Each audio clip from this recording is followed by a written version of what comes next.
நான் காதல் என்ன ஆகுதுன்ட்டு பார்க்கலாமா? நம்ம அபிக்கு வந்து இங்கே வந்து கோவிலில் வந்து கல்யாணம் பண்ண வந்து இட்டுன்னு வந்திருக்கிறாங்கங்க. இட்டுன்னு வந்திருக்கிற டைமில் வந்து நம்ம அபியை வந்து அந்த மணப்பெண் கோலத்திலேயே அழகாக இட்டுன்னு வந்து இங்கே அவங்க அப்பா எதிர்க்க வந்து அந்த ப்ரெசன்ட் பண்ணும்போது அவங்க அப்பா வந்து அபியை பார்த்துட்டு அப்படியே கண்ணிலேருந்து அப்படியே ஆனந்த கண்ணீர் வருது. அதுக்கு அபி வந்து கேட்கும், ஏன்பா அழுவுறீங்க? உங்களுக்கு பிடிச்ச மாதிரி தானேப்பா இப்போ நான் கல்யாணம் பண்ணிக்கிறேன்னும் போது, இல்லைம்மா உங்களை நினச்சா எனக்கு ரொம்ப பெருமையாக இருக்குது. இந்த காலத்தில் நான் எதை சொன்னாலும் நீங்க அப்படியே கேட்குறீங்க பாத்தியா? அதுதாம்மா எனக்கு ரொம்ப சந்தோஷமேன்னும்போது, அதுக்கு அபி வந்து அவங்க அப்பாவ கெட்டியமா கட்டிப்புடிச்சுன்னு அழுதுங்க. என்னதான் இருந்தாலும் அப்பாக்கும் பொண்ணுக்கும் இருக்கிற ஒரு பாண்டிங் வந்து வேற லெவல்ல.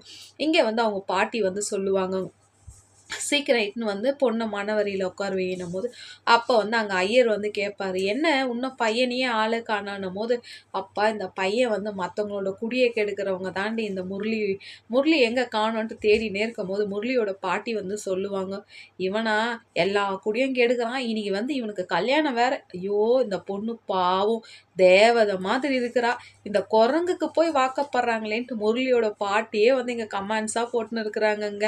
நம்ம அபிக்கு கல்யாணம் வேணுன்றவங்க லைக் பண்ணுங்க, வேணான்றவங்க ஒரு கமெண்ட் போடுங்க ஃப்ரெண்ட்ஸ். Thank you all.